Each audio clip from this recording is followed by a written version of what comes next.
សួស្តីអ្នកគ្នាថ្ងៃនេះយើងការបូតរបស់យើងទៀតហើយបើសិនមានសំឡេងខាង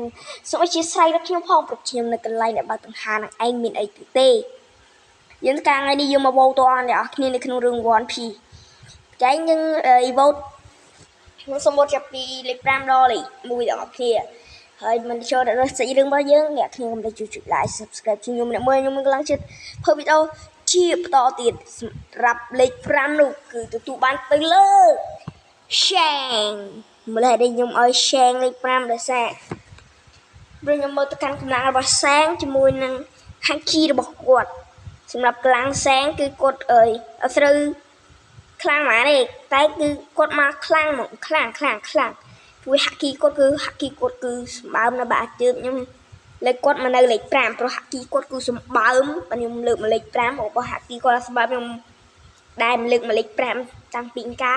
ហើយពី Haki គាត់គឺសម្បើមមកគ្នាយើងមើលរឿង One Piece ទៅដល់ហើយភាគណាមួយគឺគាត់នឹងបញ្ចេញជាមួយនឹង Tempo របស់គាត់សម្រាប់លេខ4នោះគឺខ្ញុំបានទៅលើ Monkey D Cap សម្រាប់មើលឲ្យខ្ញុំឲ្យកាប់ខ្ញុំចូលចិត្តគាត់ខ្ញុំចូលចិត្តមុខគាត់ជាមួយនឹងគាត់ជាមួយនឹងកម្លាំងគាត់នៅភាគ1នោះគឺគាត់បានជប់ Luffy ជាលើកទីប្រមាណទេដឹងថាពេលនោះ Luffy ខ្លាំងហើយតមកគឺ Luffy របស់យើងគឺគាត់ដេកជាមួយតាគាត់ខ្ញុំចូលចិត្តកន្លែងនឹងខ្លាំងមែនទេបាទគឺវាយគ្នាសុកគឺដេកតែម្ដងបាទមិនវាយគ្នាខ្លាំងអីទេវាយគ្នាតែធម្មតាចៅតាហ្នឹងមានអីធម្មតាទេហើយសម្រាប់មើលឲ្យខ្ញុំឲ្យគាត់នោះដូចគាត់ខ្លាំងដែរបាទគឺគាត់សុកចិត្តឲ្យ Luffy វាយគាត់ដើម្បីឲ្យទៅជួយតែជួយបានសម្រាប់លេខ3គឺទទួលបានទៅលើ Luffy ឡើយខ្ញុំមក Luffy ឬគាត់ប្រើGam Fruit ខ្ញុំចូលចិត្ត Gam Fruit ហើយគឺ Temple គាត់គឺខ្លាំងតែពិសេសខ្ញុំចូលចិត្ត Gear ទី5នេះម្ដងគឺវាអែម Gear ទី5ហ្នឹងគឺខ្ញុំឲ្យលំដាប់តែមកគឺអែមអ្នកគ្នាដឹងហើយថាខ្ញុំចូលចិត្ត Luffy ខ្លាំងប៉ុណ្ណាតែខ្ញុំឲ្យមកលេខ3ព្រោះខ្ញុំវាមិនសូវចូលចិត្តខ្លាំងណាស់ទេតួអង្គ Luffy មើមនេះហើយសម្រាប់លេខ2គឺទទួលបានទៅលើ Zoro ម្ល៉េះដែលខ្ញុំ Zoro គឺខ្ញុំចង់ខ្លាចជាអ្នកគុណដាវដែរបាទគឺខ្ញុំចង់ខ្លាចជាអ្នកគុណដាវមួយដែលខ្លាំងតែខ្ញុំអត់ចូលចិត្តប្រើដាវហើយតែខ្ញុំចូលចិត្តប្រើដាវមួយហើយខ្ញុំចង់ខ្លាចជាអ្នកមួយដែលខ្លាំងដែលប្រើគុណដាវសាហាវខូខើលើលោកដែលគ្មានណាអាចឈ្នះខ្ញុំបាន